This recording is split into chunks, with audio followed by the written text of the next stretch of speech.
Halo teman-teman, kembali bersama Minlock. Hari ini Minlock nggak nge-review sepatu dulu ya teman-teman, tapi hari ini saya akan memberikan tips dan trik gimana sih supaya lebih nyaman ketika kita pakai sepatu bola. Karena kita bukan pemain pro yang dibuatin sepatu khusus yang menyesuaikan dengan bentuk kaki kita, jadi kita harus cari-cari solusi biar kita lebih nyaman pakai sepatunya. Dan semoga konten ini bermanfaat buat kalian juga, biar bisa lebih nyaman ataupun kalian bisa mendapatkan solusi-solusi dari setiap permasalahannya. Dan konten ini udah saya persiapin dari lama karena ini adalah masalah saya pribadi. Biasanya saya nyobain sepatu-sepatu ini ada aja masalahnya, dan saya kumpulin data-datanya dan saya cari solusi-solusinya dan saya rangkum di sini, dan ini bakal saya share buat kalian ya teman-teman. Dan sebelum kita bahas soal solusi-solusi ataupun tips dan triknya, saya akan memberikan saran dulu buat kalian, biar nanti misalnya kalian udah terapin saran-saran saya tadi dan muncul sebuah masalah, dan masalahnya itu nggak terlalu besar gitu ya. Jadi kalian bisa meminimalisir kesalahan-kesalahan tadi, ataupun kita bisa memaksimalkan masalah itu dari solusi-solusi yang udah saya berikan. Nah, saran yang pertama adalah kalian harus tahu tipe kaki kalian, tipe kaki slim, narrow, ataupun wide. Jadi kalian bisa menentukan sepatu yang sesuai dengan bentuk kaki kalian. Karena udah sering banget saya itu bikin konten ataupun tips juga di IG rekomendasi sepatu-sepatu untuk tipe kaki slim, kaki narrow, kaki wide, itu banyak banget. Jadi nggak ada alasan lagi buat kalian bingung menentukan sepatu apa yang harus kalian beli. Nah, itu saran yang pertama. Yang kedua adalah kalian harus beli sepatu yang sesuai dengan size chart ataupun panjang kaki kalian. Misalnya kaki kalian 25 cm, ya udah cari sepatu dengan brand apapun dengan panjang 25 cm. Karena sekarang banyak banget brand-brand itu udah nyantumin size chartnya ya teman-teman. Jadi pilihlah sesuai dengan bentuk dan ukuran kaki kalian. Kemudian ada yang nanya, "Bang, gimana kalau nggak ketemu size chart yang sama dengan panjang kaki kita?" Misalnya tuh ada yang pakai size 39 kekecilan, pakai size 40 kegedean. Saran saya, kalian ambil size chart yang mendekati dengan panjang kaki kalian. Jadi nanti kita bisa bagikan tips dan triknya gimana ngatasin sepatu yang kegedean ataupun kekecilan. Tinggal kalian ngambil mau yang agak sempit ataupun agak longgar. Kalau saya pribadi, saya itu pakai size 38-nya Specs, kadang kekecilan, pakai 39 kegedean, tapi saya ambil size 38 yang lebih kecil. Jadi sering banget saya lepas insole kalau pakai sepatu bola Specs. Dan itulah saran dari saya untuk pengambilan size sesuai dengan panjang kaki kalian ya. Dan saran yang ketiga ini menurut saya nggak kalah penting, tapi banyak banget orang yang nggak aware sama yang ketiga ini, yaitu pakai kaos kaki yang sesuai dengan ukuran kaki kalian juga. Jadi ukuran yang pas, sepatu ukuran yang pas, kaos kaki juga harus pas. Itu bisa memberikan dampak yang sangat signifikan. Karena untuk pemain-pemain luar juga rata-rata dia pakai kaos kaki dengan sesuai ukuran kaki mereka. Jadi apalagi buat kalian yang memiliki tipe kaki yang kecil kayak saya ini, harus banget pakai kaos kaki yang ada size-nya. Karena kalau dipakein kaos kaki all size untuk pemakaian 1-2 kali mungkin masih oke, tapi 2-3 kali udah melar, jadi kurang nyaman, bisa ngelipet-ngelipet di bagian dalamnya. Apalagi sepatu-sepatu sekarang itu banyak banget yang pakai tong tertutup ataupun bahan kniting gitu ya teman-teman. Jadi untuk brand yang ada kaos kakinya mungkin Nike, Adidas, teman, harganya agak mahal. Kalau brand lokal itu ada Ultrashock yang ada sizingnya juga, bisa top training ataupun Elite Match yang ada anti slipnya. Nah, itu adalah ketiga saran yang harus kalian penuhi. Dan kalau saran ketiga tadi udah terpenuhi, kita lanjut ke permasalahannya. Biasanya kita bagi tiga, ada permasalahan sepatu kebesaran, kekecilan, kemudian tumit, lecet. Jadi kebesarannya nggak gede banget, kekecilan juga nggak kecil banget gitu ya teman-teman.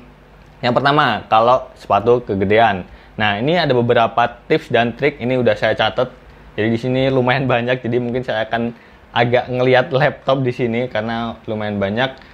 Dan untuk yang pertama itu kalian bisa lepas insole. Nah, ini beberapa sepatu bola Specs saya itu rata-rata lepas insole, karena Specs rata-rata untuk tipe kaki slim juga, dan mungkin panjangnya juga ada yang kurang pas dengan bentuk kaki kita ya teman-teman. Jadi saran saya lepas insole. Mungkin ada pertanyaan dari teman-teman, kalau lepas insole dalam jangka waktu yang lama aman nggak bang? Kemudian sepatunya bakal awet nggak? Kalau pengalaman saya pribadi sih masih aman, tapi yang penting makainya itu di lapang-lapang yang cukup empuk. Jangan di lapang-lapang yang keras, itu bakal sakit juga di telapak kaki kita kalau dalam jangka waktu yang lama. Tapi bisa diakalin pakai kaos kaki yang bawahnya agak tebel dikit, jadi untuk ngeredam juga biar nggak cepat panas dan nggak sakit di bagian telapak kaki kita. Kemudian saran yang kedua adalah pakai insole yang tipis ataupun ganti insole bawaan dari sepatu. Kalian kan bisa lihat sepatu itu insolnya tebelnya berapa sih. Kemudian kalau dipakai fitmentnya terlalu sempit, kalian bisa change ataupun di mix and match pakai Kawasaki ya. Kawasaki sih pakai insole lain ataupun brand lain, sepatu lain yang lebih tipis gitu ya. Itu yang ketiga. Kemudian yang ketiga adalah custom insole. Ini yang saya lakukan karena beberapa dari teman-teman juga termasuk saya itu kaki kanan dan kaki kiri gedenya beda ya teman-teman. Ya itu hal yang wajar karena satu kaki itu biasanya lebih banyak untuk tumpuan, jadi agak sedikit melar gitu, mekar gitu ya. Jadi solusinya adalah custom insole. Ini yang saya lakukan adalah seperti ini. Saya set insole di sepatu yang kiri. Nah ini lebih tipis di bagian ujungnya, jadi memberikan ruang yang lebih maksimal untuk bagian ujungnya.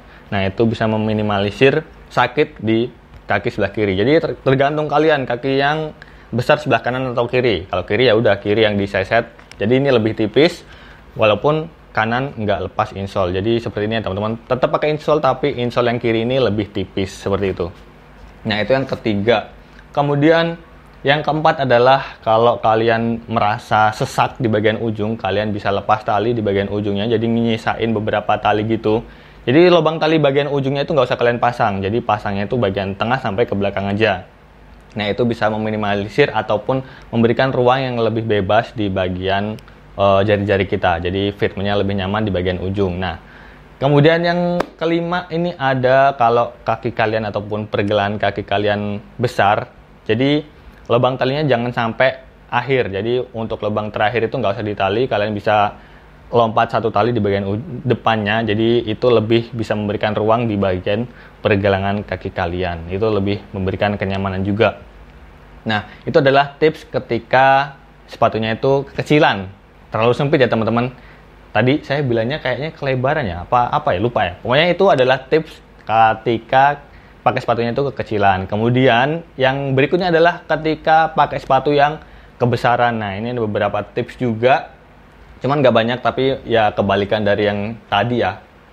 Yang pertama adalah pakai Kawasaki yang tebel. Nah ini pakai Kawasaki yang tebel itu bisa meminimalisir ataupun bisa memberikan fitment yang lebih maksimal ketika kita pakai sepatu yang sedikit kebesaran. Kemudian yang kedua adalah double insole. Nah double insole itu insole yang tipis ditambah insole yang tipis itu memberikan dampak yang cukup signifikan untuk memberikan fitment yang benar-benar presisi dengan kaki kita ketika sepatu itu kebesaran teman-teman. Tapi mungkin itu bakal ngurangin ball feeling ketika kita melakukan pijakan ataupun akselerasi, tapi itu bisa ngebantu banget. Tapi kalian bisa juga custom, ini bahkan saya lakuin juga custom double insole, tapi ini insole yang bawah juga saya set, teman-teman bisa lihat seperti ini bisa memberikan dampak yang cukup signifikan. Jadi walaupun sepatu kalian kebesaran sedikit, itu bisa dibantu dengan double insole seperti ini ya. Tapi sarannya ini insolenya dilem juga biar nggak licin ataupun goyang-goyang ketika kita pakai untuk akselerasi. Nah seperti itu ya teman-teman.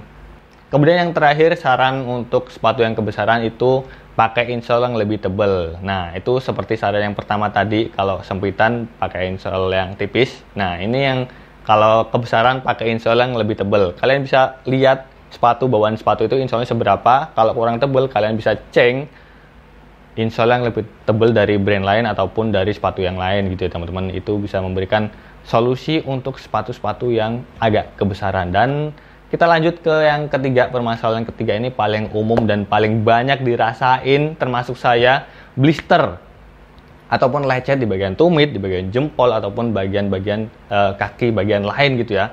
Jadi sepatu mahal, sepatu murah itu nggak ada jaminan bakal nyaman di bagian tumit. Karena saya itu ngerasain sendiri. Saya punya Mizuno tuh, made in Jepang. Itu saya blister. Padahal bahan di bagian tumitnya itu nubak dan juga empuk, tapi tetap blister. Sedangkan saya pakai leg speed ribbon yang lawas ya, yang liningnya tipis-tipis itu nggak blister sama sekali. Bahkan mungkin kalau kita pakai sepatu KW pun bisa merasakan kenyamanannya ya. Jadi nggak ada jaminan sepatu mahal, bahannya apapun itu bakal aman. Nggak. Bahkan untuk saya pakai Galactica More itu tetap blister ataupun lecet di bagian tumit. Padahal itu ya bagian inner heel-nya cukup tebal. Tapi ini saya akan memberikan solusi buat kalian. Oh ya, jangan sampai beli KW. Tadi saya udah bilang, walaupun KW tetap nyaman, enggak. Tetap tidak saya rekomendasikan untuk beli KW. Tetap beli original teman-teman. Dan tips dan triknya adalah yang pertama nih. pakaiin plester di bagian kaki, bagian tumit. Pokoknya bagian yang lecet tadi ya teman-teman, di bagian jempol misalnya, ataupun bagian tumit. Nah, plesternya ini ada macam-macam. Ada yang plester plus ataupun Hansaplast mereknya itu. Kemudian ada tapping. Kemudian yang biasa saya pakai itu pakai plester dari isolasi kertas. Itu mudah banget pengaplikasiannya, harganya juga murah.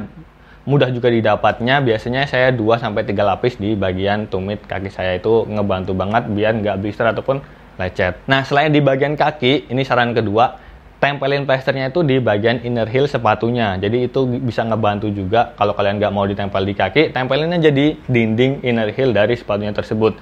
Selain bisa meminimalisir blister di bagian tumit, itu juga bisa memberikan daya cengkram yang lebih baik ketika kita pakai. Misalnya kalian punya sepatu yang mungkin daya kuncinya kurang di bagian tumitnya, kalian bisa tempelin plester di bagian tumit, itu bisa ngebantu banget.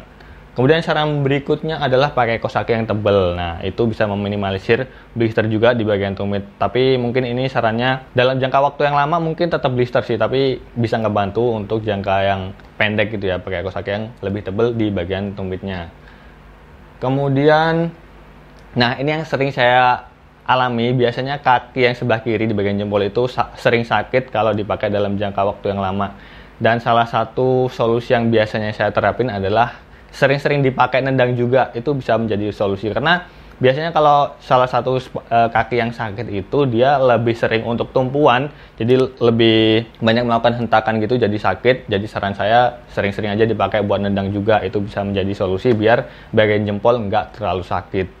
Kemudian saran ketiga, ataupun yang terakhir lah ya, ini saran yang udah pernah saya lakuin juga di sepatu Ardiles, dilubangin di bagian inner heel-nya ataupun bagian tumit sepatunya itu dilubangin.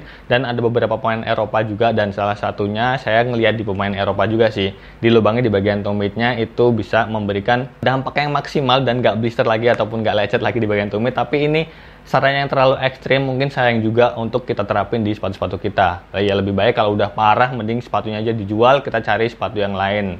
Ya mungkin walaupun sarannya cukup ekstrim, tapi tetap saya share, siapa tahu kalian mau ngelakuin hal itu juga, tapi saran saya nggak usah sih.